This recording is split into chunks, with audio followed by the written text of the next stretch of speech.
all things like that. So I'm a strategic mind. I fight and find funding to make these things happen. The world is also on fire. Huge community person. I know that community and unity is the way to stand up against all of this, and we need that more than ever as well. So just looking very forward to hearing from everyone in the community, and thank you so much for all you do, Jan26. Thanks so much. Any other public comment? Please, come on up. Can I ask a question about this lighting of the thing? After or on the, if you want to step outside, right now we're just listening. I apologize. No, you're fine. Okay, if you want to run with something, this is a good time.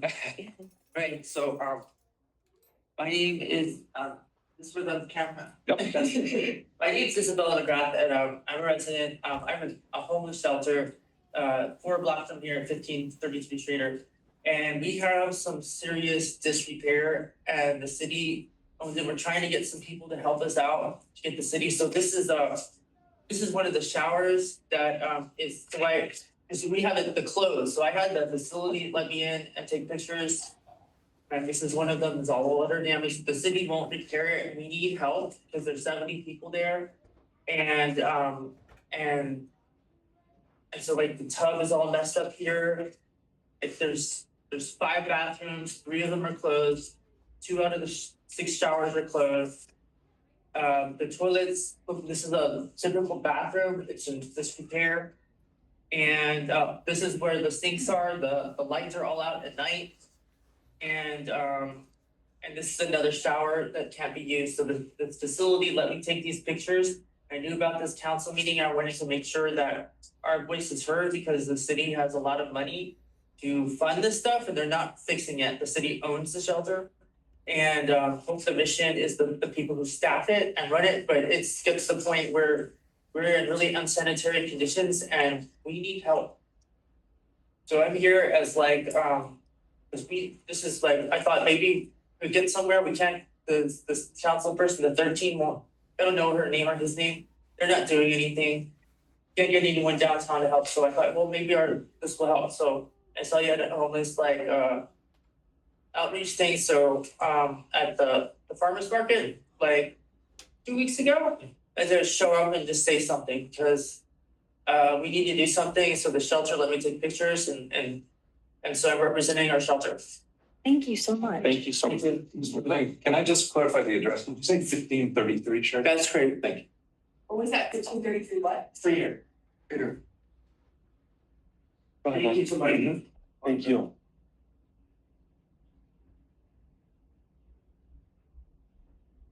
Hi guys, how are you? Happy New Year. 2026 has arrived. I don't know that I had to say it. Amber, Crystal, Daniel, Sunshine, Michael, everybody, New Year's.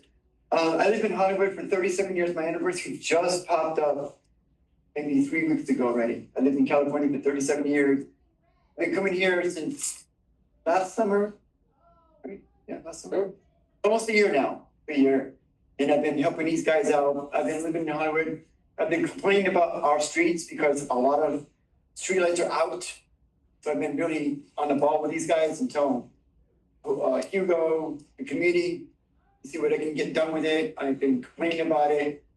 Nothing's getting done. I probably have to do the work. I gotta do the sidewalks, tell people the sidewalk has to be fixed, broken up stars, missing stars. I've been complaining about a lot. They don't want to hear my voice. They have to scream out loud, tell what I want, and hey, fix stars before somebody trips over.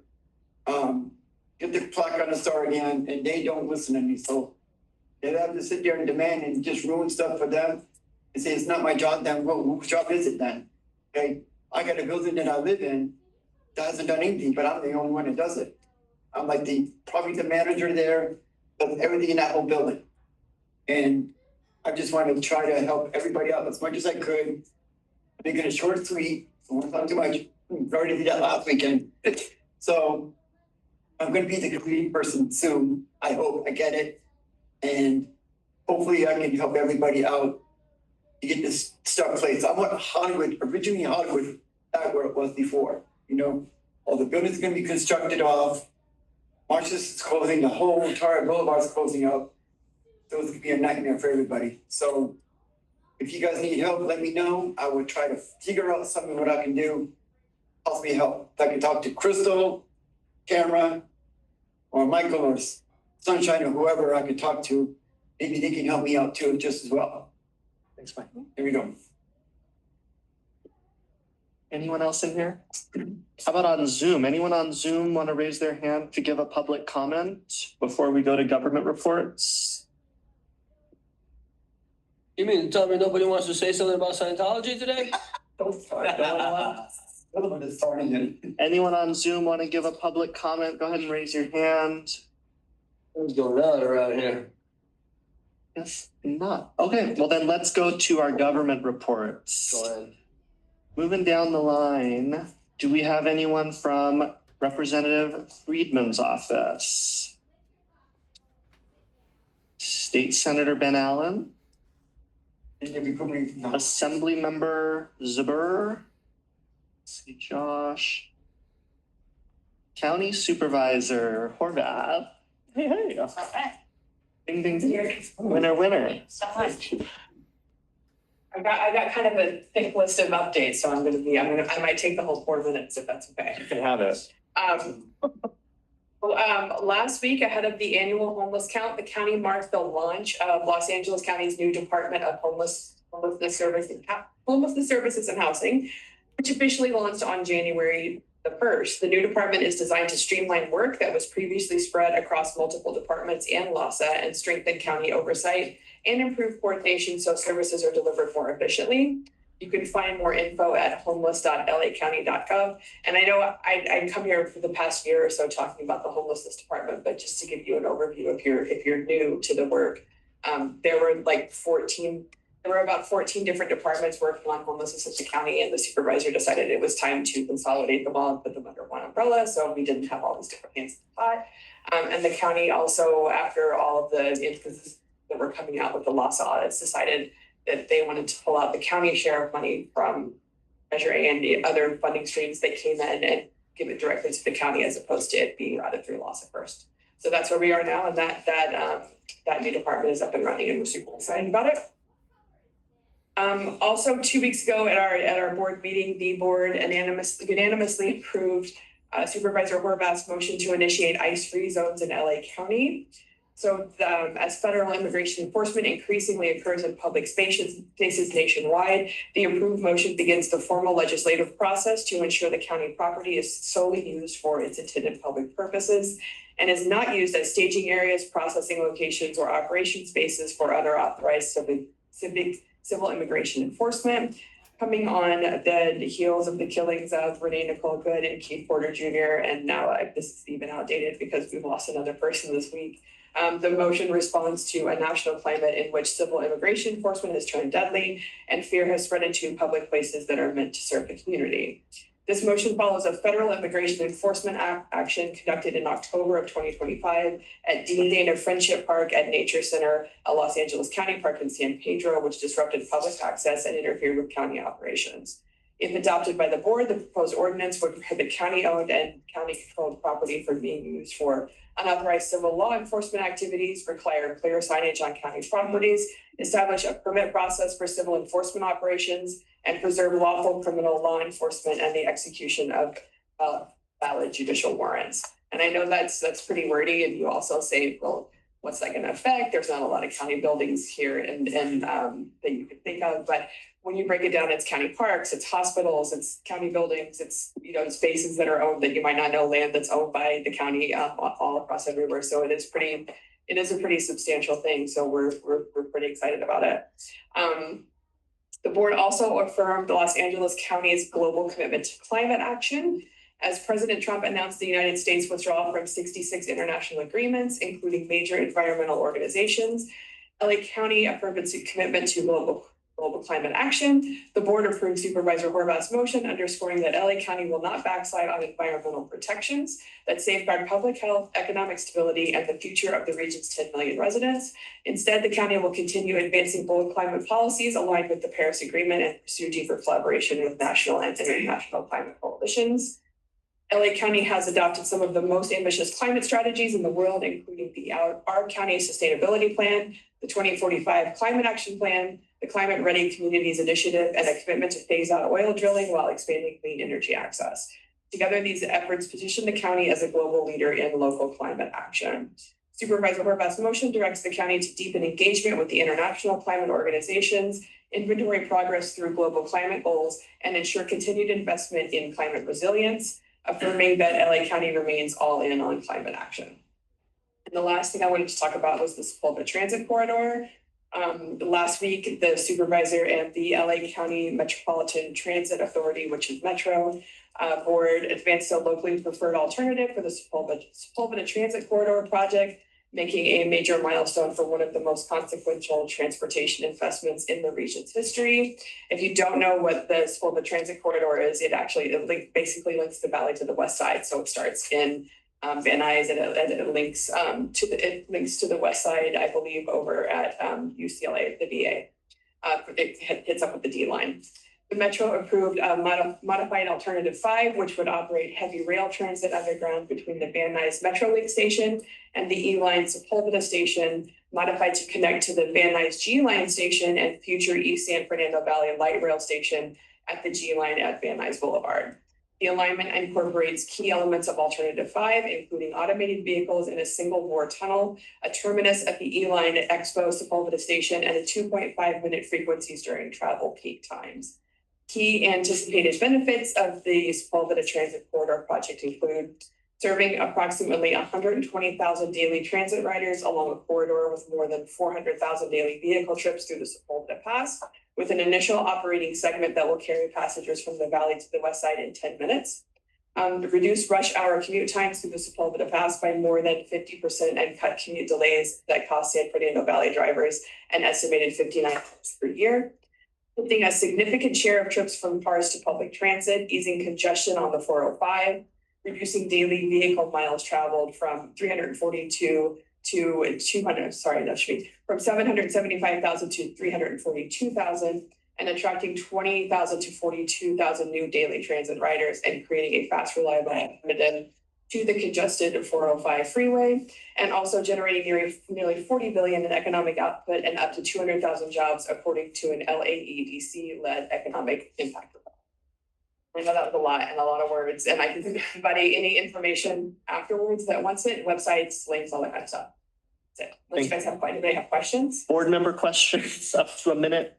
Go ahead. I'm just curious about like the shower and bath situation there. Is that your guys' office then that would handle? So if it's a city-owned shelter, it would be the city of LA, and we would have to talk to Anna East. But I can, I definitely noted the address, and I sent our homeless deputy, and I was like, hey, do you know that shelter? And sent him a text message right before I walked. So. Oh, great. So I'll put it on our radar, and then if Anna is here, is she online? Yeah, she's online. Good. She's on. Okay, then she can probably help out with that. Yeah, she's up next. Yeah, cool.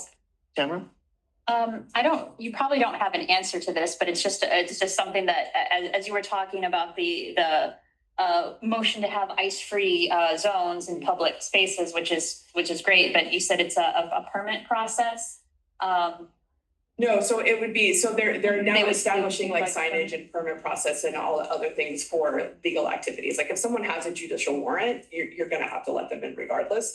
But there are a lot of operations that are happening without a judicial. Exactly, warrant. that's what I was gonna mention. So like, if like there was a certain, I was like, they're not gonna follow the rule anyway, so, okay. Right, but if it's posted signage, it's kind of like trespassing. It's like a zone where you can't, I know the other places have done it. Chicago did it, I think, I wanna say LA City maybe did it too, right? So I don't know, someone, the places have done it, other places have done it, yeah. Thank you. Rich, do you have a I clarification? was just gonna say, 1533 share, that is city owned, Okay. that's the Bridgetown shelter. Thanks for clarifying. Sunshine, last one? I got a question. Well, this one's kind of just, I'm pretty ignorant, so I'm looking for some clarity. Essentially, I've been in my algorithms, there have been a bunch of citizen journalists like unraveling fraud that's been happening with like city government and just general like money that's been going towards homelessness supposedly. And like we've spent so many billions of dollars. And I'm curious about like, what does the office have to, like, what's the perspective on that? And like, So that most recent one that you're talking about, that person that they busted, that was I think on the city oh, the side. $21 million guy? Yeah, I think that was someone like through one of the city things. Okay. It's not anything that I would have information on the county side. Um, But then again, like one of the reasons that we did start the homelessness department is because there was just a lot of so fraud. many hands and so many things. And so, and there was so much, there was all these audits that came down and, all these different things that we were finding and so much like lack of accountability. And that's one of the reasons that we started our own department at the county. Oh, so are some Yeah. people getting, is there gonna be any accountability is the question? Like, what is the perspective from our like top leaders that are like looking at it and be like, oh snap, what's that? Like, is there gonna be a I hammer? assume what that person that they've uncovered the fraud, that they'll be prosecuted. Okay. But that's something you could definitely ask the city attorney's office too. Let's get it out of here. Yeah. Sorry, we don't have an opportunity for public comment from the public, so we have to move on to the next one, but you're welcome to connect. I think I'll give you my card. Next up, I just want to know, she's not here today, but we have a new rep from the mayor's office, Susana Cervantes, and her contact information is on the agenda if you need to get in touch with I her. wonder how David's though. David's still at the office. Next up, CD 13, Anais, I think I saw you. There you are. That is.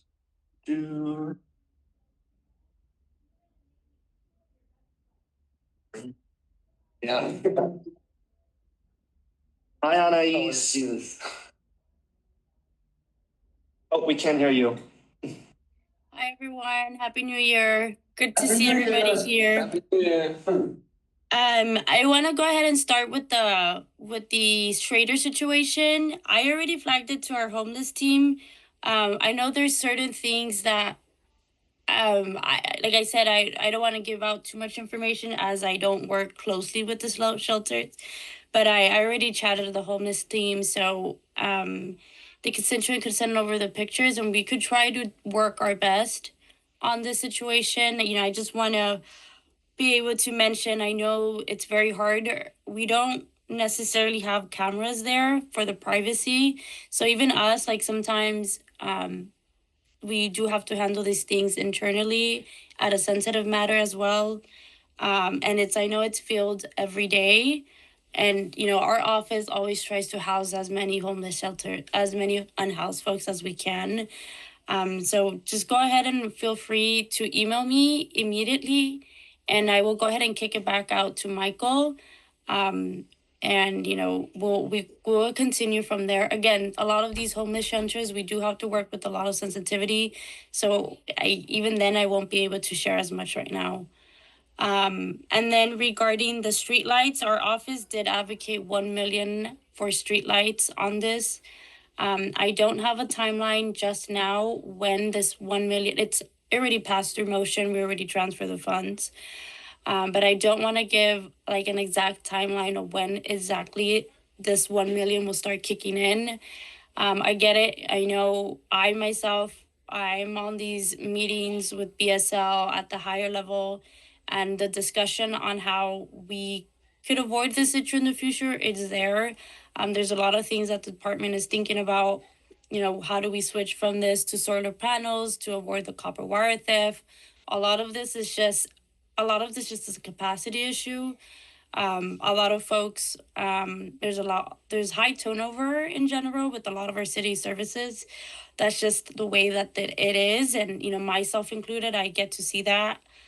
And a lot of folks leave BSL to work at LADWP. That's just, you will hear that.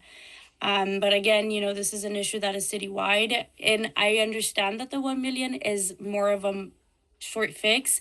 But at this moment, it's that short fix that we could offer.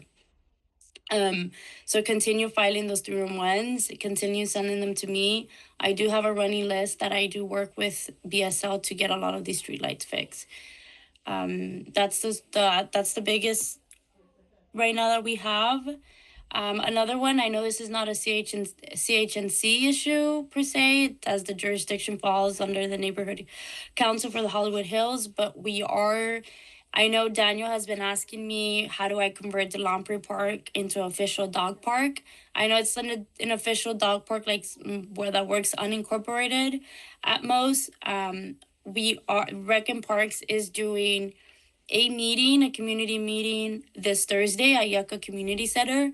Like I mentioned, I know it's not a park in CHNC, but I do suggest if this is something that you would like in the future for Delongpe Park, I do suggest you go to the meeting and try to talk to RAP and the Rec and Park folks there. I mean, our office will advocate as much as we can, but again, even getting Dorothy Smith Park, it has taken us almost 2 years just to get these plans and to get the change of use for this specific park. And it took door knocking, it took petition signing, and then we had to present it to Rec and Parks, and then even then Rec and Parks had to draw up plans. And then with this new community meeting at Yucca Community Center, it will be Rec and Parks presenting the plans to the community, and it's where the folks will be able to give their feedback on the plans, and then Rec and Parks has to go back to their board. They have to vote on it, and then it could go into the implementation. So it is a while. It does take a while. Again, our office could have influence, but at the end of the day, it does fall into Rec and Parks on if this even is something that they could do. But I do suggest that some of these folks, are you interested? I do suggest going and attending, and I'll try my best to, have you introduce you to the architectures that will be there at Rec and Parks to sort of get more of their understanding, and even if it's feasible, at least for you could get the attention. Again, our office is having pocket parks. We have issues with our parks all over Hollywood. That includes Saley, Lexington Park, which is another park that we won't be, Rec and Parks won't be able to close it, but we have a lot of nuisance activity in that park. Saley and Selma, our office did incorporate, we incorporated classes in Saley Rodriguez and Selma. And we are looking into reactivating those classes as well. So we are doing our best to try to activate this park. Again, a lot of this nuisance activity happens day to day, but those are a lot of the things. But again, Rec and Parks has their rules and their regulations that us as an office, yes, we could follow them, but there are also ways that we could try to influence what works, what doesn't, what the community says. And that's how we've been able to even get Dorothy Smith Park with the new plans and change of use. As mentioned, I'm happy to share with you the flyer. You are welcome to come. It's still Hollywood.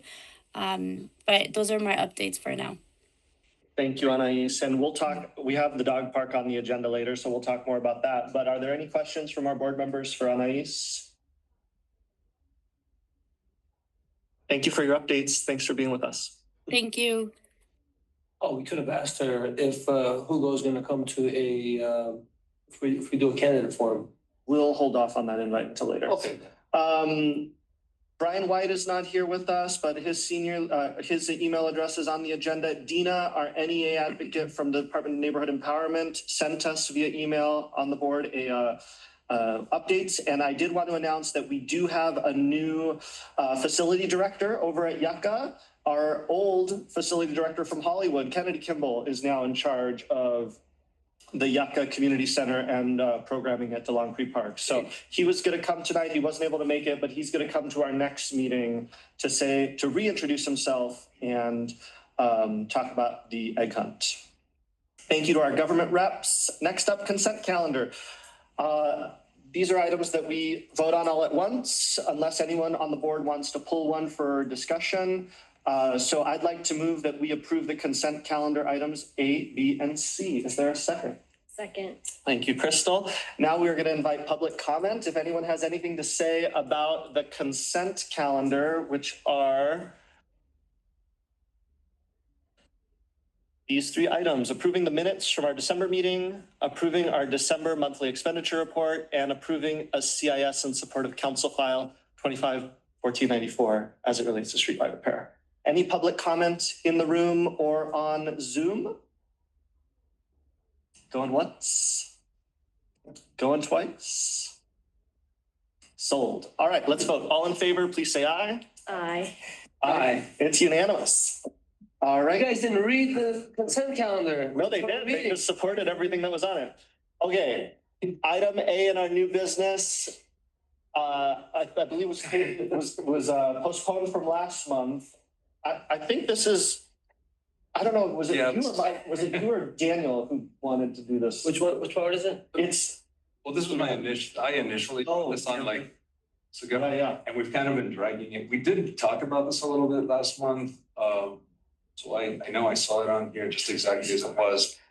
I mean, and Daniel was kind of involved with what we were kind of talking about. He was offering to do quite a bit of the stuff for the basics of the website.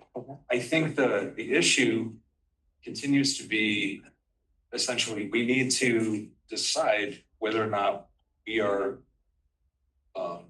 willing or we even want to invest money into our online presence to ensure that our website is, you know, something that's not gonna turn people off the moment they get there because they can't find anything. And you know, I mean, we don't get a lot of time with people, as everybody knows. You want something and it's there, and it either works or it doesn't, and you're out. And I think also we've made, all of us, I think, on the board during our retreat this past year, we made it sort of commitment that we all wanted to reach out to more people. Grow, right? And the only way to do that is to reach more people. I think the only way to do that in 2026 and beyond is through technology. So, I mean, I just don't know what that looks like. That's not my world, but I do know that that is the world, and that's how we communicate with one another, and that's how we reach out. So, you know, I'm not 100% sure what this looks like. I just think we need to do better. Our website is horrendous. It's a mess, and it's just anytime anyone is coming on there, I fear that anyone that comes on there, we're gonna lose them right from day one because they're like, I don't want to be part of this. It's chaos, and we don't want that. I agree.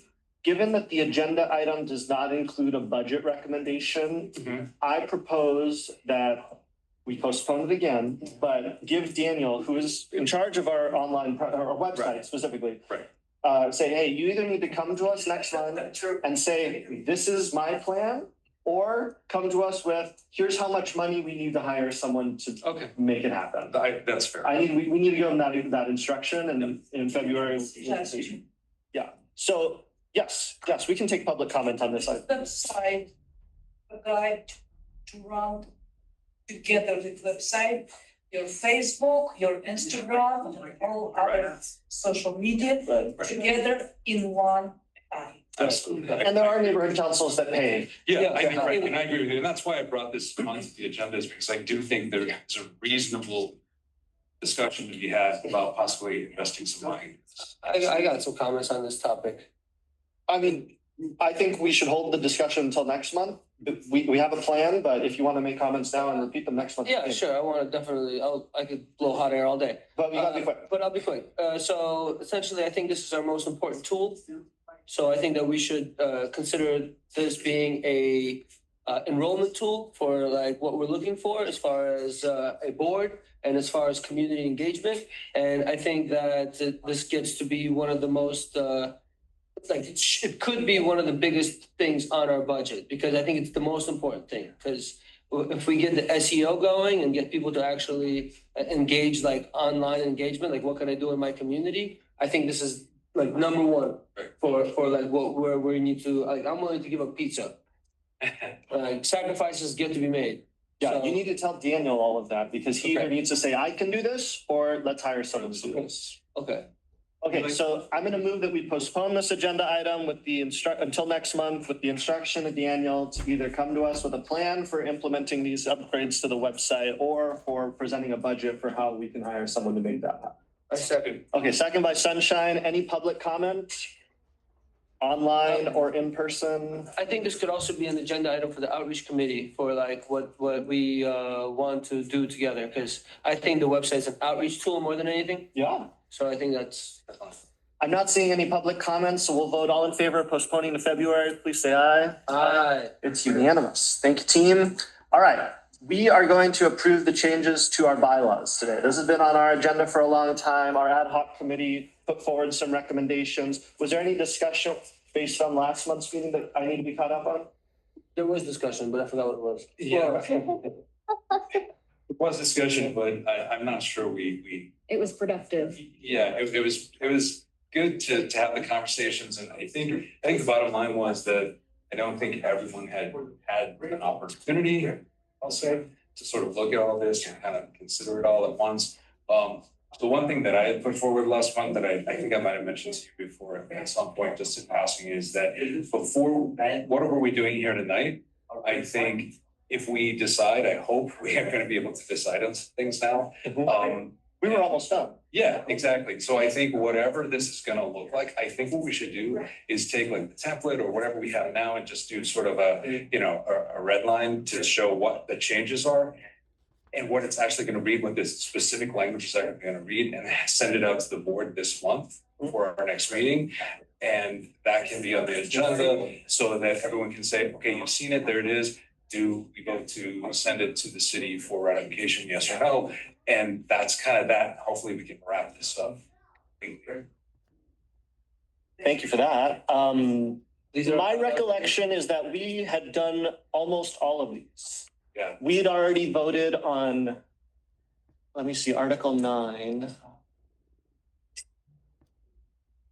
Article 9, farther. I mean, I think basically, Daniel, the only things we haven't done are the things that come in to board member, the numbers and We voted on numbers. the numbers. We voted on 11. Have we decided them? Yes, I remember we did 11 and we also, the two big ones we already voted on. It was voting on 11 and voting on board member eligibility. We decided to leave it as is. Cool. Right. That I remember. I didn't remember that we settled on that. I'm Okay. 99% sure. Let's get some hooligans on the board. If we find, I'll double check, Yeah, no, but let's move with that. It's just we've done Yeah. this so many times. Okay, so Article 9, we just said delete E, which is at least once a quarter, the president and one other individual other than the treasurer designated by the governing board shall examine the council's accounts and attest to the accuracy. The city clerk's office does this for us, so it was just, we've never done this since the clerk has done it. It's setting us up for failure. I And don't want to do that. was there any discussion on, is there any discussion on this one? Okay, so E will be stricken. All of these are, again, we vote on it and then we send it to the city and they say yes or no on all these changes. So apologies for the tedium on this item. Update to the template language for Article 11, which is the grievance process. The Department of Neighborhood Empowerment instituted a new grievance policy, so we don't have any say on that, but this is outdated, so we're just gonna update to what they tell us to. And then Article 12 just says, Change to Robert's. change to Robert's Rules of Order because our current bylaw says Rosenberg's Rules of Order. So Oh. most people are familiar with Robert's Rules, so we just said, let's keep it consistent. Interrupt me at any time, anyone. Article 13, amendments. Section A says remove secretary. So any board member may propose an amendment to these bylaws by requesting that the secretary place the item on the agenda. So our agendas sometimes I usually make the agendas, but basically you don't have to submit it to the secretary, just submit it to whoever's making the agenda.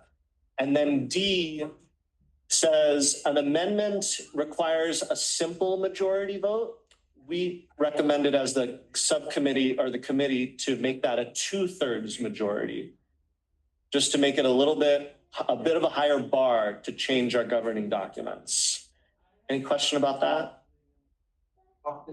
That sounds pretty fair. And those were not, again, the controversial or the ones that had more What's 9 to discussion 11? were the ones about board member eligibility and the number. The board member was driving me crazy. It was so silly. Okay, we've already settled on that, so we're not gonna revisit. We're not gonna go there again. Article 7, Section 2, ad hoc committees. It just says any 3 board members can request something be added to the agenda instead of it having to be a higher bar. And then Section 4, delete B. These are just outdated language. So as a board, we've now had over half a year to look at these recommended changes and look. I'm gonna trust that we've all done our homework within the last 6 months. And So Daniel, the only thing I want to say before we kind of keep going here, one thing we didn't put on there is, and this is relating to, and I didn't bring this before because I didn't realize we'd actually settled on the 11th. Doing that, we have to change attachment B.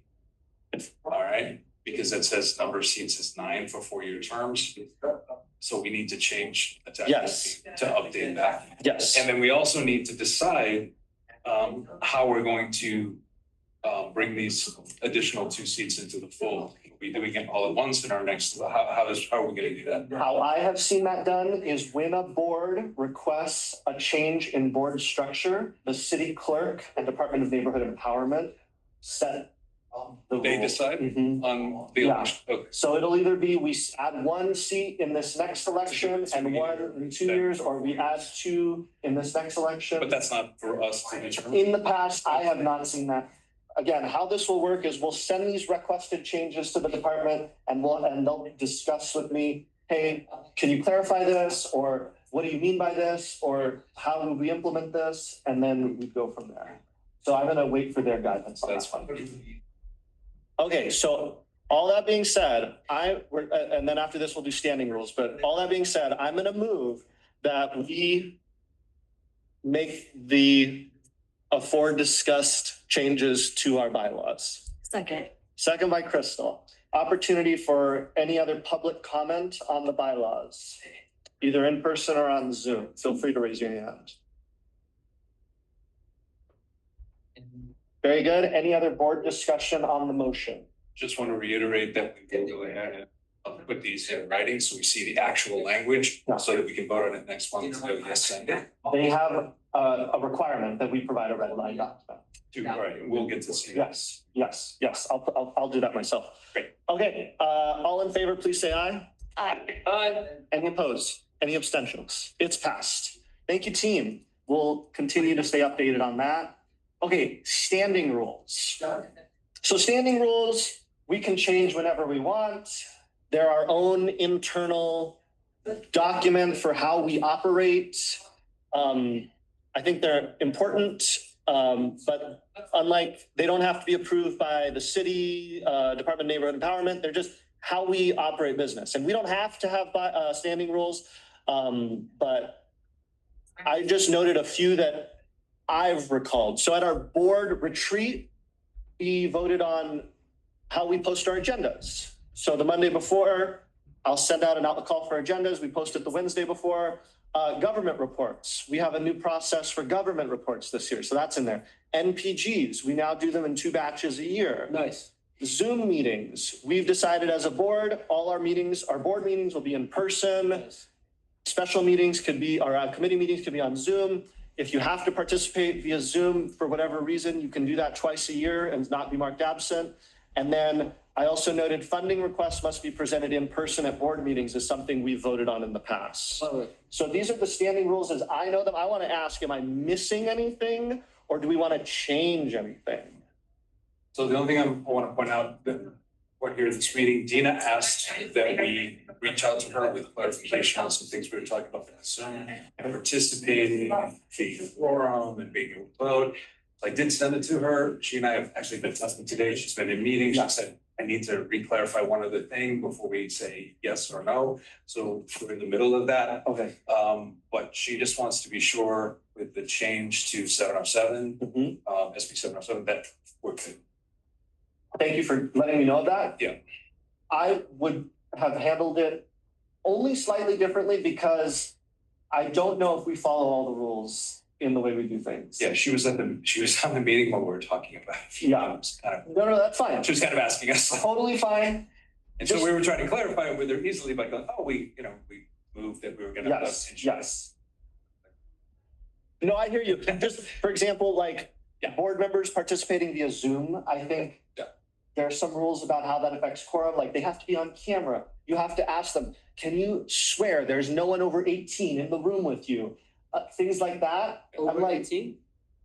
Or 16, I don't know. It's like, it's a little bit ridiculous for my opinion at our level. Yeah. So that's what I would like to talk about number 5, because this is something we voted on last term. I disagreed with it then, I disagree with it now. I think, well, let me just, we only have to re-up the discussion, but there have been 2 incidents since we've passed this where people who have requested funds, we've not been able to give the funds to because they weren't able to join us in person. One was the Hollywood Rec Center egg hunt last year because, like happened tonight, the staff person who was planning on attending ended up having to stay at Yucca or Hollywood Rec Center because one of the kids was getting late from being picked up. So we didn't approve it that month because our rules say they have to be here in person, and we couldn't approve it the next month because it was too late for the funding timeline. The other one was in November when we did our NPG grants, we as a finance committee recommended a grant to the charter school, Larchmont Charter School. And she had a childcare issue come up at the last minute, so she wasn't able to come in person, so we didn't approve that grant to them for their World Harvest Fair in December, which again, same thing, we couldn't vote on the next month. So I recognize the last terms board said, hey, if you want the money, you have to be committed enough to attend in person. I don't think it's that serious and think if we have a tool that makes it available for them to participate in person, via Zoom, for the $500 to $1,000 that we're giving out for these things, we should make that an option. As But long as they're on camera and they don't have somebody who's over 18 in the. I was gonna say, if we're gonna do it for our board members, then. so let me make that motion that we amend or delete number 5 from our standing rules. Is there a second? Second. Okay, so there's a second. So now we can have discussion, but first let me ask for public comment. So anyone from the public, either in person or on Zoom, who has an opinion on whether we should allow people who are requesting funds to present via Zoom. Let's go, Carlos, and then, I'm sorry, I don't remember your name. Yes. Thank you. I'm gonna put 2 minutes on. You need it? Hold on, Mike. Thank you, go ahead. Mr. Popularity over here. But I just wanted to say that it should be communicated, the organizations need to be here because the previous year, 2024, we weren't told. And I even went through that documentation. I don't remember if we missed it or something, but I had to be elsewhere across town. And my board member literally took blocks away and, he could have covered it.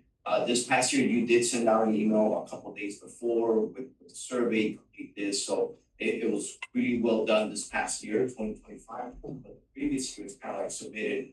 That's it. We were under the impression there'll be a discussion and they'll let us know or whatever. That's what we've experienced with other boards. So like you don't have to be present. They'll send you an email, yay or nay, or it's tabled. We need to know more about this or whatever. So maybe just cutting and pasting that email that you sent out so that it's in the Google Drive so they can use it in the future. So that organizations know. So from our perspective, our point of view, our lens, that's the only feedback. Thanks. And just to clarify, the email that Carlos is referencing said clearly you have to be here in person because that's what we voted on. And that's why Jennifer from the charter school said, I can't make it. Okay, sorry. This is a good idea. If she cannot make it, she could send someone. It's actually something could be done. But totally to be online is kind of, as of right now, a little bit dangerous because we have this AI thing and people can actually create all this digital stuff and you're not going to know this people. Thank you for that comment. We have someone on Zoom who would like to make a comment. Chantel iPhone, what are your thoughts? What an interesting last name. Can you hear me? Hi. Yes, we can- So I actually run a children's nonprofit. I can't make it tonight because I'm driving home from the children's nonprofit, and I would just like to represent the people that are out there actually doing the work and volunteering, and they don't have time to show up to everything. Even though you try, like I would have liked to be there tonight, but I stayed late with the kids and because they needed it, and you can't always show up and you can't always send somebody else if you're running these small nonprofits where $500 actually makes an impact. So I am with you agreeing to take that off of your legislation. It's, In this case, someone from your Thank you. board of directors.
Were you aware that you're muted? I don't know if that was intentional. It's been muted for a few minutes. My space. Sophie, I'm very sorry about that. What was the last thing you heard? It was at least 5 minutes. I don't even remember anymore. Oh, I'm so sorry. I don't even know how No, I'm gonna zoom in from now on. No, okay. Anyway, my point.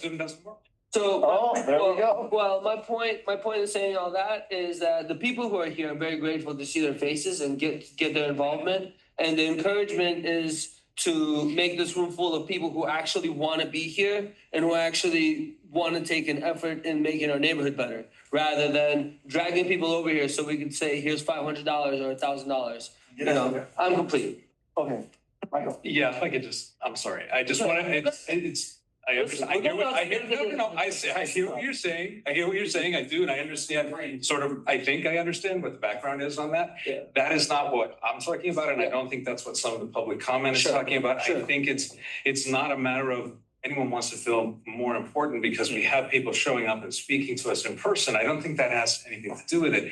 I think we're here, the public is here, right, that is something out of the past, and there was people in the seats kind of thing, right? But that's not what we have going on. I think the idea is, again, and I'll say it a second time, these are public funds. This is a public meeting. If you're asking for public funds and a grant, I think you can come and present. I don't think that it's too much to ask, just like I will say regarding the board. We had this discussion regarding the board, whether or not we should do virtual or not. I do think what we're proposing is good. What we've decided on is good for the board. But I also think that when we landed on the idea that, look, we need to show up. We just need to be, it's once a month, right? And I think this is the same situation. This is not something, this is not unusual to ask for people to be present, to take a meeting. I mean, I understand it's 2026, but people do show up and talk to each other in person. I mean, people do speak face to face occasionally. Wait, I want to ask anyone down here has a comment. Let's go Tamara and then Crystal. I'm just a reminder to anybody who's not aware, if you're tuning in for the first time or something, our NPGs to apply for a neighborhood purpose grant, you have to be a 501c3. So you already have to have a certain designation or be a public or coming from a public school. So those are the guardrails that are already in place. Also, the application is pretty thorough. It's a thorough application process. And that's just to submit the NPG. Then you have to present to the board. So just to go through the NPG process, we're already, it's something that people who are applying for an NPG are already showing, they're already putting a lot out there when they're already somebody that's working for a 501c3 that is already most likely stretched very, very thin. I think when it was initially proposed that we start having these NPGs presentations happen in person only, it came from a place of somebody being concerned that maybe somebody is not caring enough if they're not showing up in person. But I think, the fact remains that we still have veto power. Like, they're presenting to us and we can approve it or deny it. So if for some reason somebody is presenting their case to us, I'm just a reminder that if somebody is presenting their case to us virtually and we are somehow getting the vibe that this person is phoning it in, this isn't a worthy cause, what's going on over there? Sorry. Not necessarily, this doesn't seem like there's enough well-intention or ambition behind this NPG. We still have, we're all totally, on board to deny it. So that's just a reminder that how the process goes. So I am in agreement with the motion that we should allow the option to present virtually. So Crystal, and then last comments down here. I think that these are really good people doing really good work, and to make them sit in rush hour traffic and find parking on a Monday is just unnecessary when we can get all of the information we need online. And, so I think that we should remove that. Yeah. Okay. Michael, wrap it up. I'll wrap it up with saying, we moved the meetings where we actually give the MPGs to 2 meetings a year. We have not? That's what we do now. Yeah, so we do now. So there's only 2 options now to actually get NPG funding. And then the other thing is we could always in our minds and also give a forewarning, like it's much better look to show up for these things if you can. But like we don't have to vote yes and I love to vote no. On a bunch of these things and in opposition to a bunch of people, I shake things up a little bit. So so in my perspective, we can still vote no on those who don't show up. We could be like, sorry, like I don't feel like you really want it, you know. And I think that's pretty fair for that to be out there. I'm complete. Okay. And which we have done. Already but on it's been in public person, comment. by the way. You have the last word. I'm sorry, Tamara, what did you? We have denied an NPG that somebody has presented in person because we felt that they did not like do their research, did not provide enough information, et cetera, and they presented in person. So if we can do that in person, you know, Then I will wrap it up by saying I would ask my colleagues on this board to commit to doing that when it's appropriate. If it's not something that should be approved and it's virtual, knock it down. Sorry, it's just, you know, we're not a rubber stamp. Me and you are gonna vote no on everything. The motion is to strike item 5 from our standing rules. It's been moved and seconded. We've had public comments and board discussion. We will now vote. We'll do this by a roll call. Tamara, how do you vote? the motion is to remove the rule, so I am in favor of, so yes. Thank you, Crystal. Yes. Daniel, yes. Yes. Michael? No. Very good. The motion is agreed upon. Thank you, team. All right. Good. Item D is update on CHNC request to construct dog park at DeLongre Park and Anais is gone.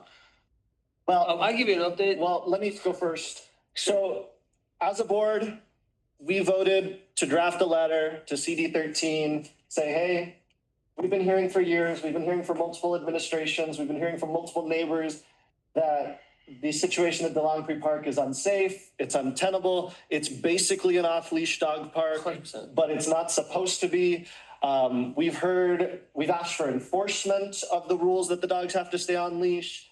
And we've heard from multiple administrations, this isn't just current CD 13, that there is no staffing available, no funding available to have park rangers at CD 13 to do enforcement of the dog on leash rules. So we wrote the letter saying, hey, the community wants a dog park, a portion of the park to be made into a dog park. I didn't hear back from CD 13. I followed up for a few months. Last week I followed up again. Well, actually last week I had a meeting with the planning deputy, which we'll talk about. And I said, hey, we made this request months ago. Sunshine and I went to this meeting. We made it in person in front of all the other NCs. What is the status of our request? And finally, at this meeting, I heard, well, our planning team doesn't do parks. The parks are under the jurisdiction of the field deputy, so you need to talk to Anais. So I went back to Anais and I said, What's up? what's up? You've had this letter on your desk for months and months and months. And she said, our office is working on a dog park at Dorothy Smith. So Work on another one. Congratulations. that was the answer I got. That's not an answer. My interpretation is that it's not a priority for them right now. And you said tonight, hey, they got signatures. They've had community, I'm like, when we first wrote that letter, since Sunshine and I presented that letter, I told them, I can get you 500 signatures in a week. That's how many people are at this park with their dogs, without their dogs, complaining about the dogs. And it wasn't until today that I heard that they did the community outreach. So my question to the board is, how much do we want to push this, right? Because it's not CD 13's priority, is what I'm hearing. They're responding to the feedback they've gotten about Dorothy Smith. They're putting their energies over there. We heard tonight, Anais will, quote, advocate for us if we go to parks directly, but I think that would require signatures. So do we want to do the work of getting 500 signatures and being like, We've wanted a dog park longer than Dorothy Smith has wanted a dog park. We need it more. There have been more incidences. I mean, I remember when David Rue was in office talking about how Dorothy Smith was never going to be a dog park. So I'm frustrated, but this is a board decision. We voted, we've had a disposition of wanting a dog park there. It's just, they don't want to get on board with it. And I need to know what we want to do as a team. Let's just turn our meetings into a dog park. Look at that little dog, so cute. I mean, I think it would be better off instead of collecting emails and signatures, we'd be better off just going down there and installing a fence. That's what I think. I mean, I also put in our WhatsApp the flyer for this Thursday's meeting asking if anyone could go, and no one has said that they were able to go. I think our efforts are better put elsewhere. Okay. Any other thoughts? I think it's a really dog park. I just drove by. The status quo could just be the status quo. It's an off-leash dog park, and Could we use beautification money to install fences? we don't have nearly, it'll cost $3 million. Didn't you see how it costs $800 million to install a fence? When I did it in my other neighborhood council, it was millions of dollars. And That's so silly. It took 6 years. Crazy. I'm telling you, I'll just go over there and I'll install a fence. Give me like. Oh, yes. Public comments. Sorry. In person or on Zoom. What do you think? Undocumented immigrants. We've already established that there's nobody there to monitor. People don't follow the rules now. I don't understand why you think if you put up a fence, they're gonna immediately follow the rules. And there's still gonna be people that say that doesn't apply to me. Yeah. So it seems like it's wasted money and time. That being said, I still think you should put up a bulletin board there. Oh, yeah, I did bring that up and got no response I on think a that. bulletin board is a better idea. I think we should take down the signs that say, hey, you're breaking the law, and put some signs that say, hey, you're doing a good job. You think they're gonna be the bulletin board? Yeah. They'll probably tear it up and throw it away. Let's go Carlos and then Michael and then Crystal. Signage may help if you just put up a sign, like maybe that may be a winnable victory right there. You know, it's like take the small victories when you can. What would the sign say? About the leashes, you know, some kind of policy or something. There are 5 signs right now Yeah, that say it's your just- dogs have to stay on leash. The sign that we would put up would say, hey, forget these other signs. Right, but I also know the bureaucracy, like the city attorney or whatever would have to do it. And the insurance and all that, like I'm saying, and how it's gonna be enforced, are there any penal codes that are conflicting with this and all that, but. There's penal codes on the signs. Thank you. Michael and then Crystal. This is a tough one, I think. I think we all would love to see a great outcome on this, that what we're trying to do in a tiny little patch of green in our neighborhood, the only one we have, is make everyone happy. And I'm feeling like we're not gonna be able to make 20,000 people happy in, 3/4 of an acre. I just don't think it's gonna happen. I would love to get this done. But as Daniel has said in the past on other things, I'm not ready to die on this hill. Let's leave it. Okay. I do love the idea though of doing something for the park. That park is important to this neighborhood. It's important for the people in this neighborhood. It's important to me. I think whatever we can do for DeLongpre is good. I think I love that idea. I loved it when we first brought it up. I think we should really push for that. And maybe what we do is we just look, I know you say there's a lot of signage. There is. I don't know what we do. I don't know how we handle this, but there's also a lot, and I can attest to this on our Halloween Muertos event. Personally, people don't always pick up after their dogs.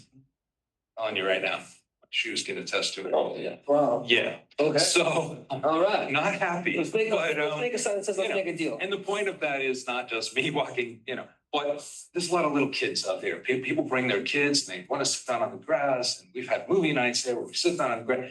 Seriously, come on, people. It's like we're all adults here and this is our only green space. Anyway, preaching on that one, sorry, but I think that's the road we need to go down and I don't know how we do it, but I think if, as Tamara said, yeah, we should sort of put our more serious efforts and resources into something else, but I don't think we should abandon the idea of working on the park on a regular basis. I think it's really important to the same. Very good. Crystal, another. This might be a little out of the box, but Selma Park that's right there already has fences up and would be easy to convert into a dog park. So I wonder if we could just make it a few blocks over. Selma? It's like right on the corner of Selma and Schrader. That one doesn't have grass though, right? There's no grass, no, but it can still be, it's easier to pick up. Right. And when a city does a dog park, they put in turf. It's an astroturf, right? Yeah. And this one already has astroturf. Selma? Yeah. On the home says just. Okay, let's finish public comments and then we'll move on. Park have securities.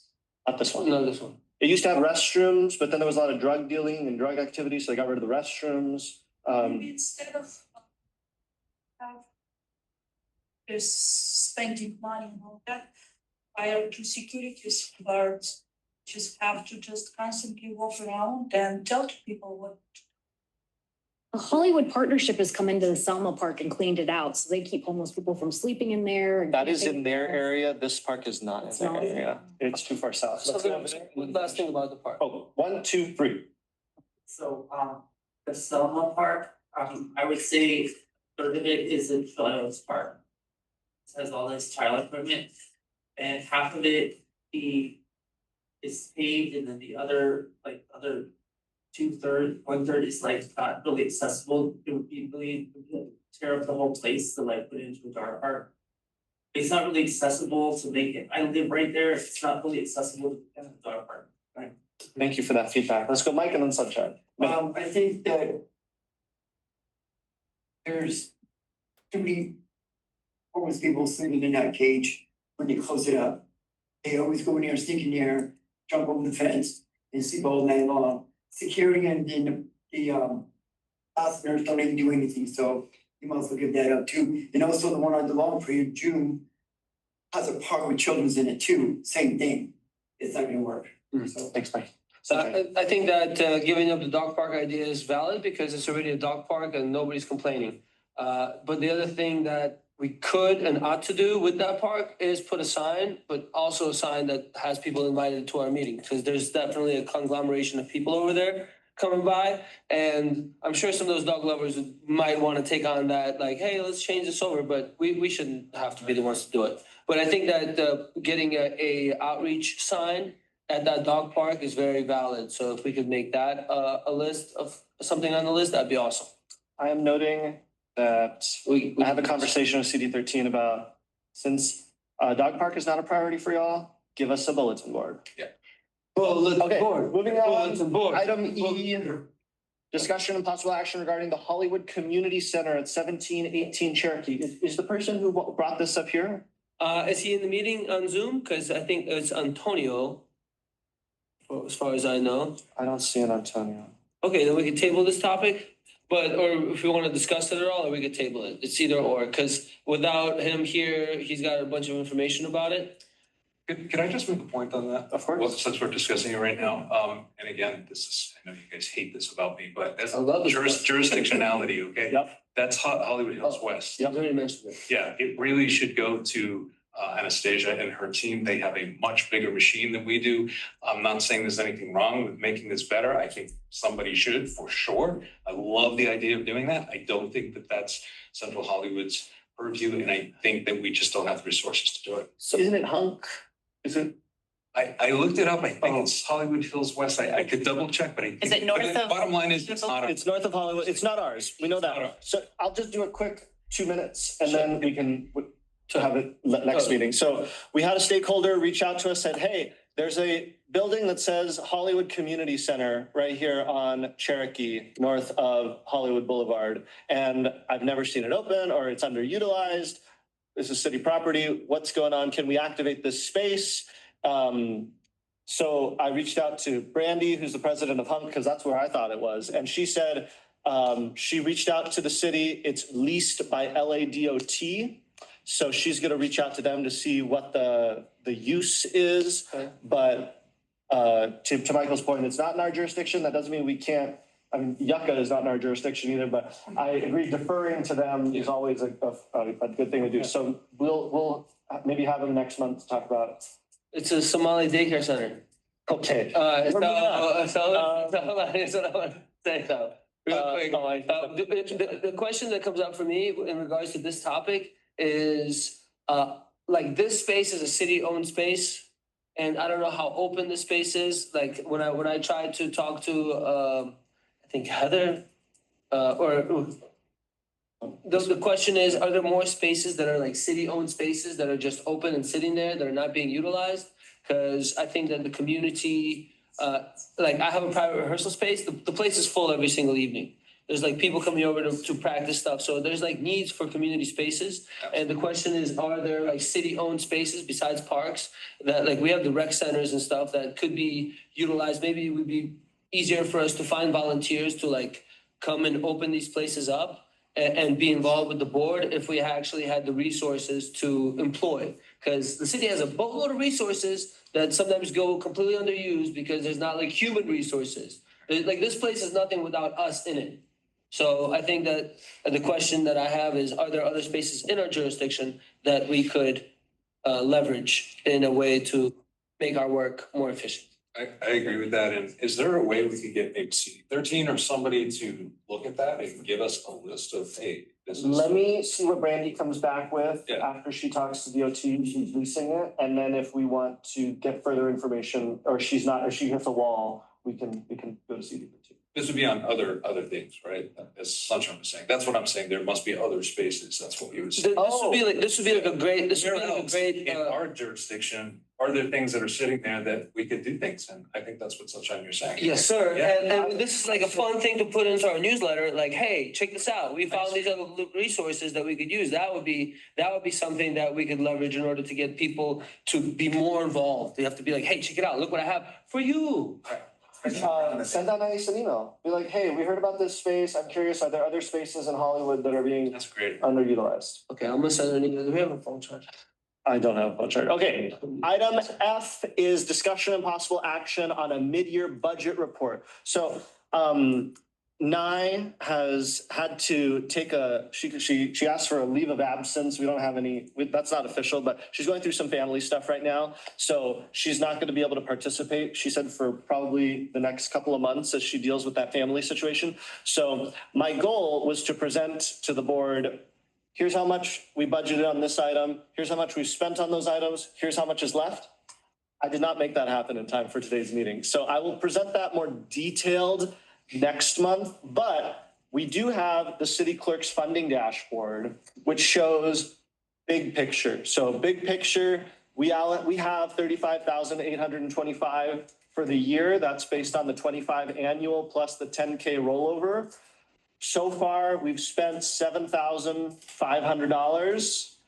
There's $1,500 in checks that people haven't cashed yet from our last round of MPGs, but we still have a lot of money. That's the big takeaway. We still have a lot of money. At our outreach committee meeting earlier, we talked about some opportunities like we need to restock our promo items. I bought a spinny wheel for us to use when we table so we can give away promo items at the farmer's market, at other events.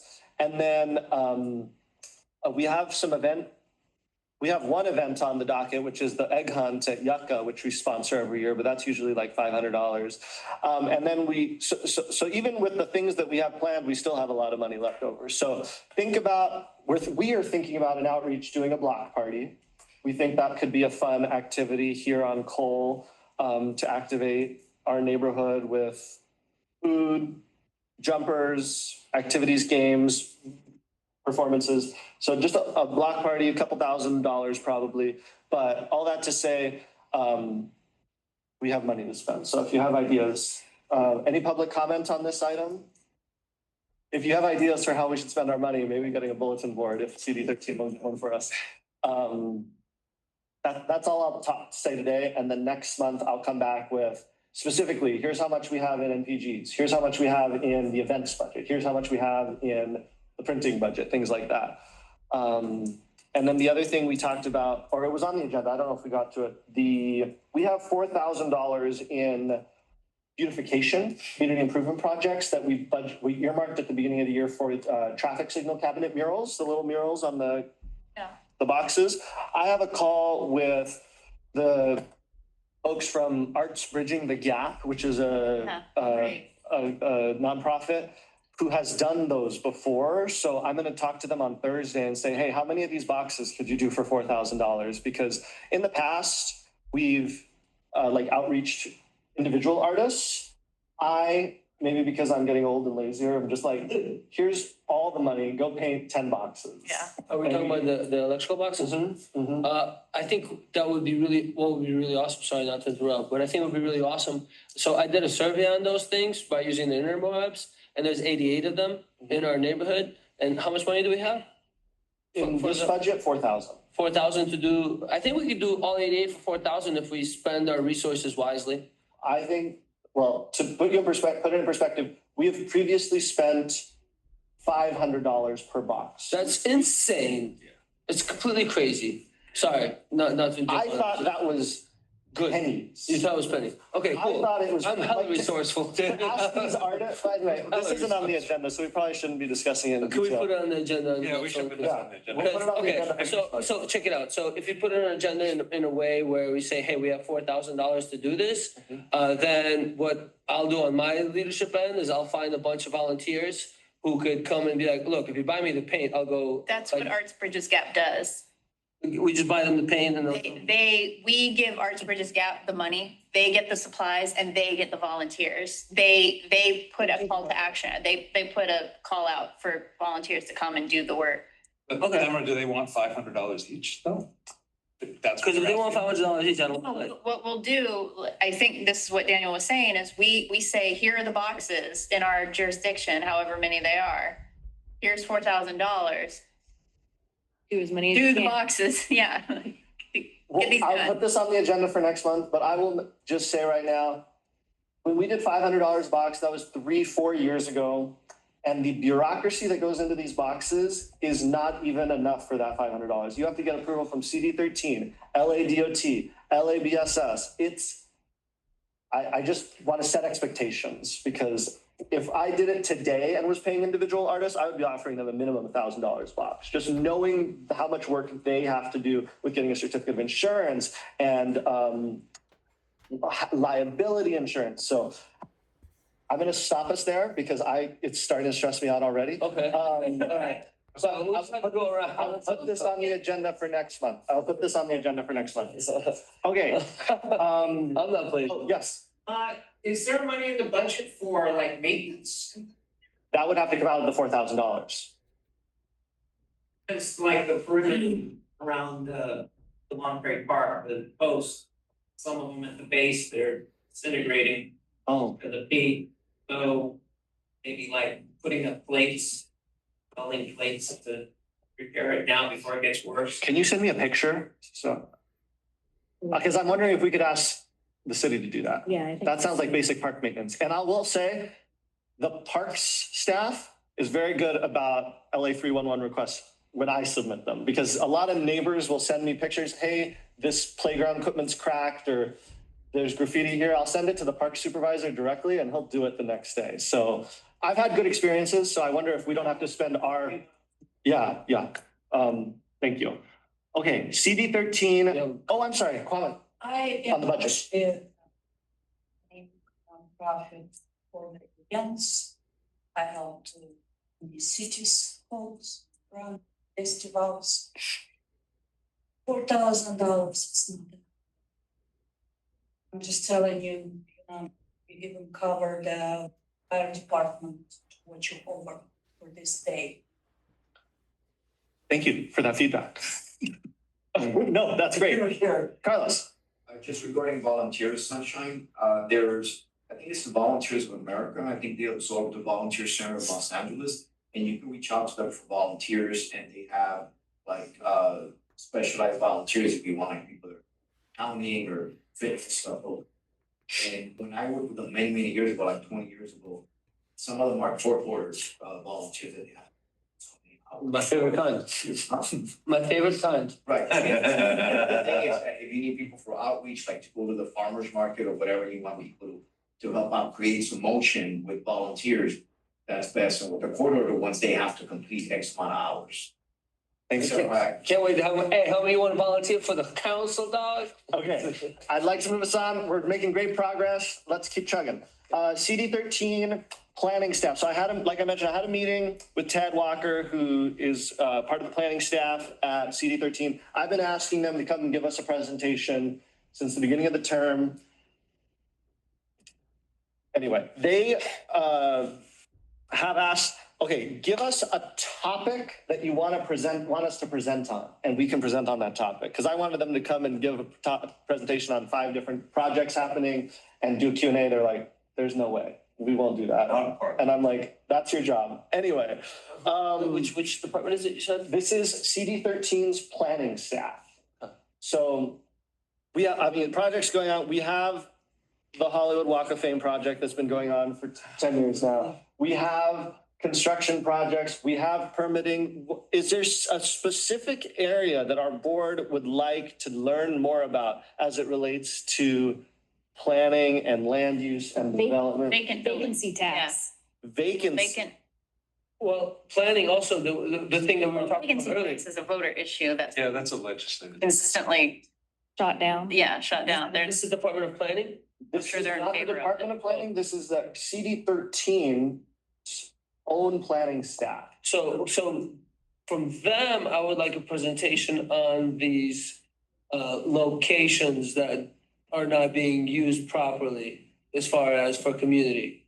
So like, they'd probably be the ones who would know about those spots. I just hit up on Ace in the email, like you mentioned, but I think that would be probably a good presentation for us to receive from them, for them to present on the different spaces that are under CD13 control. Like, the presentation would be, can you tell us about all the properties controlled by CD13 and how they're being used?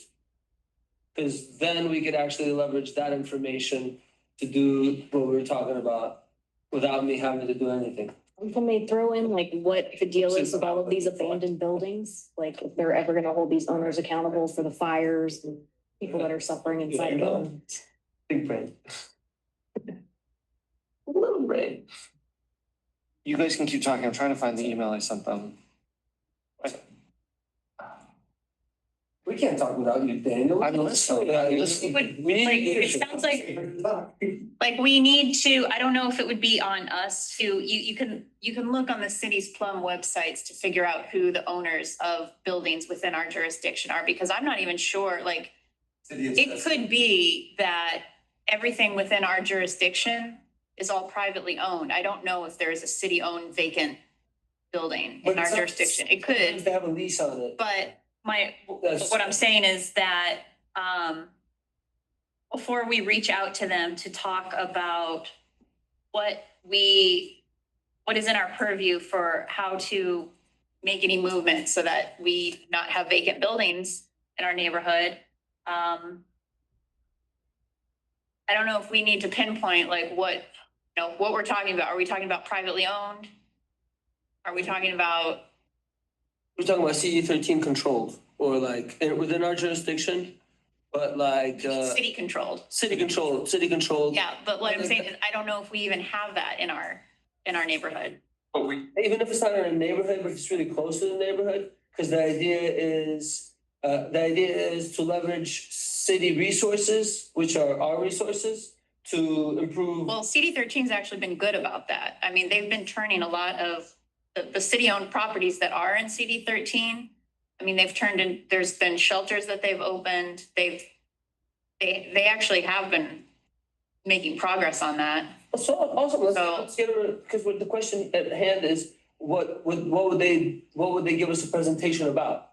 So that would be a good presentation for them to give us, say, hey, check it out. We have these buildings that are in control. This is how we converted them. This is how we're using them. And maybe there's ways where we could support them and be like, oh, okay, cool. You know what, this other space, we could come up with a program for that, or like get some volunteers in there. I mean, I like to teach classes and stuff. I could do stuff for the community. Yeah, and Tamara, I don't know that we need to really even be looking for bigger things that would be able to be converted to, shelters and things like that. I think it looks like the 1718 Cherokee is a pretty small space. I don't know how big it is, how far back it goes, but the point is, I think, as you're saying, Sunshine, I mean, even just a small space that maybe they were using as an office or I don't know, whatever. If that's something we can repurpose, I mean, I think we should jump into that. So what I'm saying is we're all kind of dancing around several different topics regarding vacant buildings. I'm saying that we need to focus what we're specifically asking them. Are we asking them to talk about what we do when a vacant building is privately owned in order to encourage the owner to, what steps do we need to take in order to encourage the owner to, like, what is keeping them from having a business in that vacant property?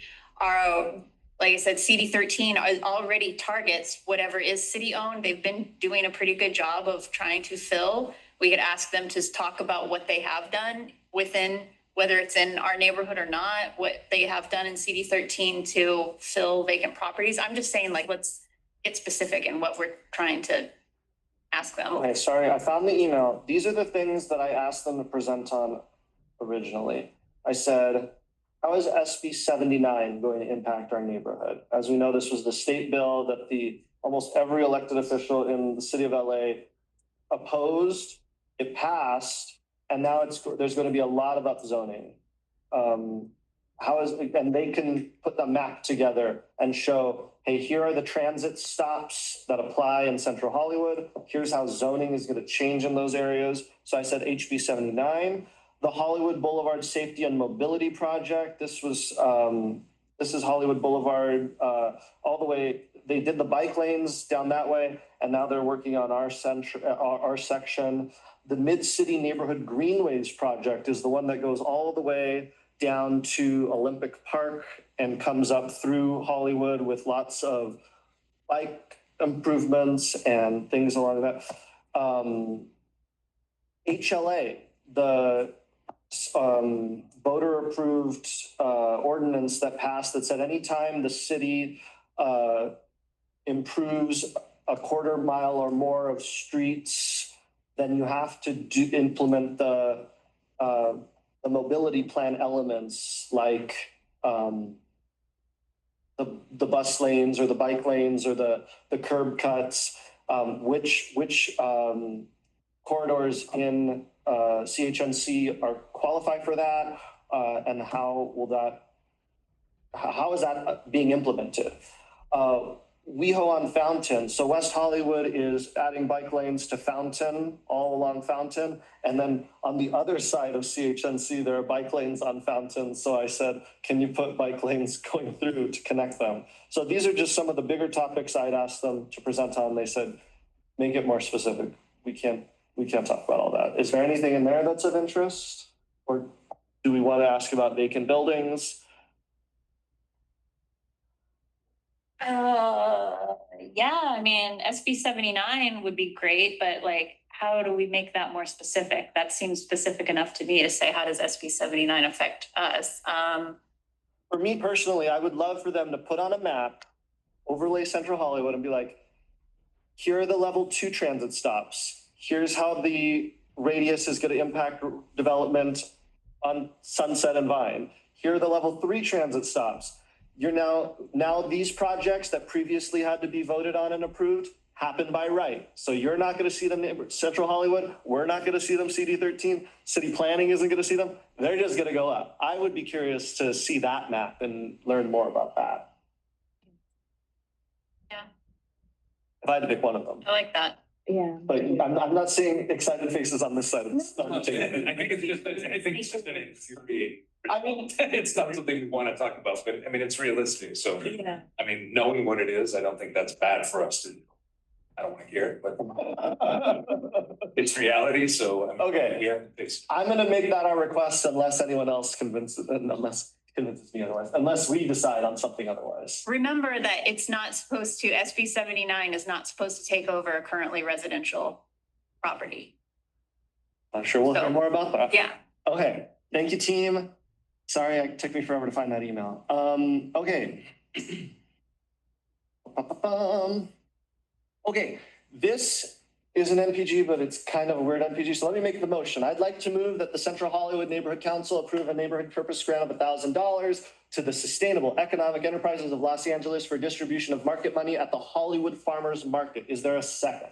Second. Thank you, Crystal. Let me explain. We normally approve NPGs twice a year. This one I put on the agenda because it's not benefiting the farmers market directly. The Sustainable Economic Enterprises of Los Angeles is just the entity that runs our LA City Farmers Market. What they have offered to do for us is give us those market bucks to distribute at the farmer's market. And we're running out of them. So I just want us to be able to provide more of them so that people can, so we can offer those at our table. So they're not getting any benefit out of this. They're just being a partner with us in us distributing this money. So I would not pull this 1,000 out of the NPG budget. This would be reallocated from the events budget or something like that. But I just wanted a background on How why. much do we have left? When I left on Sunday, there was probably $200 left of the original 1,000 that we ordered. Huh. I don't remember giving out any, or I guess we were handing them out. I mean, I was barely giving them. I'm so frugal with this stuff. Well, now we'll have our wheel. Okay. So that's the background. Is there any public comment on this item? This is just to re-up our supply of farmers market money. Is it like a credit to buy? It's literally dollar bills that are branded Hollywood Farmers Market, and you go to any of the vendors at the farmers market and they all have to take them. Just give them some cash. They don't expire. What's the value? $1. We give up packs of 10. So we're definitely losing money by having them printed. I was gonna say, I could email something or. We do. That's our booth thing. We can't print it. They have to print it with So- the special. so we have to lose that. Follow us on social media before you can spin the wheel. Yeah, for sure. Oh, we can do Yeah, that. that's Follow great. us on Instagram to spin the wheel. Yeah. To be honest with you, I'm thinking in terms of how we're gonna use this money, and my thought right now is if we took $1,000 and dumped it into SEO and like social media marketing, we'd do much better off with efficiency of reaching our goal of having 5,000 people signed up to our mailing list, rather than spending the money like this, where we're giving out 10 actual dollars to one person for their email, which doesn't seem as efficient. So I think efficiency wise, we'd be better off using this money to put it into our online presence and our marketing in that regard. Okay, we have enough money to be able to afford this, and these people coming to our booth are, I think, I've already mentioned this when we talk about the farmers market. These are our stakeholders. We want these people. So Yeah. being able to give them money to support our Hollywood Farmers Market is a no-brainer to me. Yeah, if I could just say, I mean, I understand what you're saying, Sunshine, I agree with that. I think I think we should look at this as a separate thing. And the way I'm looking at this is not only, I mean, getting additional email addresses and contacts, that's to me, for this particular one, gravy. I think this is showing that we do something for the community. That's us doing something for the community, that farmers market giving us dollars. I think that's an important function that we have. I think we should. I agree. How about down this side? Tamara, Crystal, comments? No? I think we should do it. I think that there's been such positive feedback with the boothing at the farmer's market. I wish I could be there to help out. But it sounds like it's been going really well and it's affecting the public, and that's great. Let's Agreed. get our message out. You know, this money, you know, it's taxpayer money. It should be going back into the community. Exactly. I would spend $5,000 a year on this, but anyway, yes.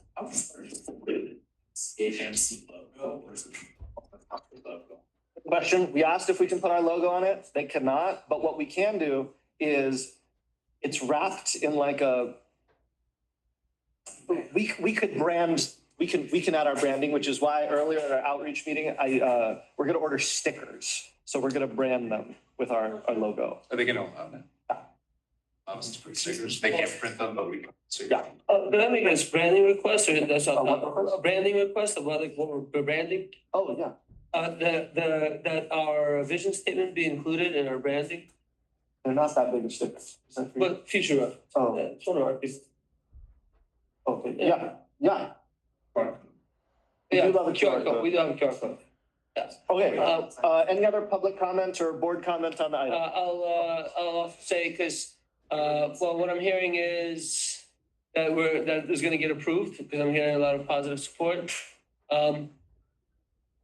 The only other thing is that if we're voting yes on this and we're spending money in this way, that we are cognizant of the fact that the most valuable way we could spend our money is on online marketing right now.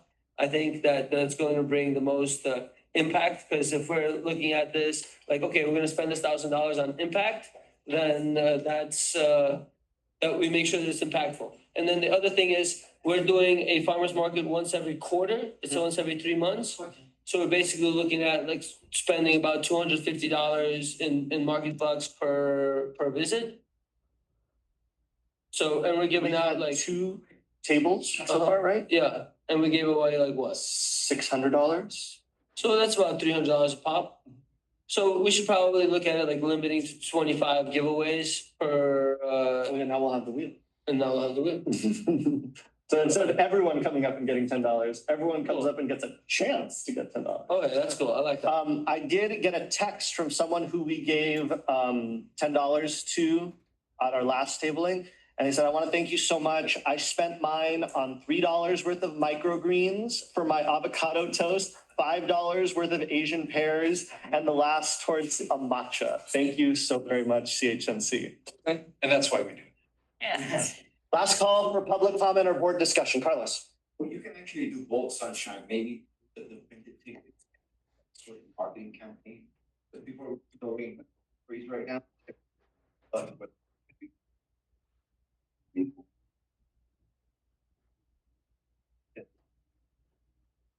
they come to the I'll tell you this, Carlos. Next time we're tabling, you come by. I got 10 market bucks for you, buddy. I'll tell you that much. All right, any I other remember everybody here. You guys come by to it when we're actually it's really fun at the because we did table this last month, and it's really fun to hang out over there. So I'd love to have the people who are here to come by. First of all, we get to hang out. Second of all, there's no like, hey, public comment, not public comment. We can actually talk. I'm just saying these things are pretty great. When is the next one, President Daniel? You get our email. We do have an email coming up. I want to say Zoom? April. I'm gonna find out right now. I got everything under control. I got everything I need right here. April 19th. What do you need right here? We got you. April 19th is our next tabling. I'd love to do it more frequently, but we're They won't struggling let with us. staffing. No, they'll let us do more. Don't let us do more? We're Can we do more? Let's do more. Hey, hold on. Do we have any volunteers who want to do? Because I'll do each one. I'll do Sunday mornings. Let's get some t-shirts and let's be in touch via email. Can we just reach out to them and say, hey, we're gonna come this time? Or like how far ahead do we have to let them know that we're coming? let me know a date that you can staff it, and then I'll ask for that date. You guys let me know a day that we can staff it. Okay. All right, we've had discussion. I'm gonna ask for the vote now. The vote is to approve $1,000 for more farmers market money. Tamara? Yes. Crystal? Yes. I vote yes. Yes. Awesome. Thank you. It's unanimous. Got me, you guys. Okay. Got me. Item J. I'm gonna let Michael introduce this one. Sorry about that. Anyway, something else was next. Item J. Aye. Oh, okay. Sorry, I was like, wait, what? Okay, yeah. So this is, we're gonna put forward, to discuss it, I'd like to put forward the motion that we discuss and take possible action to approve the establishment of an ad hoc political and legislative action committee to consider and report back to the board on the feasibility of CHNC hosting a candidate forum in advance of the June 2, 2026 primary election for Los Angeles City Council District 13, because I believe we have 5 candidates. I will second the motion to establish the committee. I like this. Let's ask for public, do you want to give any background or do you want? Michael, motion? Michael made the motion and I seconded it. Okay. Is there any public comment on the item to establish a committee to do this? What type of committee? We want to create. Yeah, no, just an ad hoc committee to look into basically what is it gonna look like, the logistics and the timeline of us being able to host a candidate forum for the candidates running for seat 13 for the City Council District 13, because we do have multiple candidates that are running. Yeah, We have one in the room. we had 2 of them in the room today, and we have one still with us. I really want to sell this with a fight. Public comment? Yes, as a candidate, I really hope you guys do this. Fun of this is doing stuff like this, so anything that adds to that fun. Age? Thank you. Did you say age match? Yeah. Who knows? Taking my leadership. Sorry. No, it's good. Any other public comment? Yes. How are we get people to show up? We're doing great. I mean, our last candidate forum for the CD13 office was very successful, despite one of the candidates canceling on the last hour of the event. We had it at the LGBT.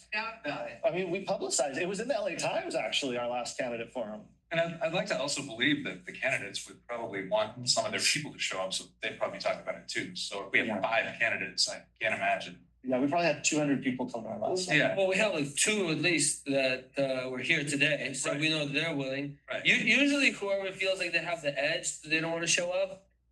We don't have to get into that. Okay. Yeah. Do we have enough board interest in being on this ad hoc committee? Good question. That's a very good committee. I would be supportive of serving on this. Obviously, I have interest in this committees. If you guys could do it, I can come and make jokes. I think we don't need a lot of people power for this one. We just need dedicated.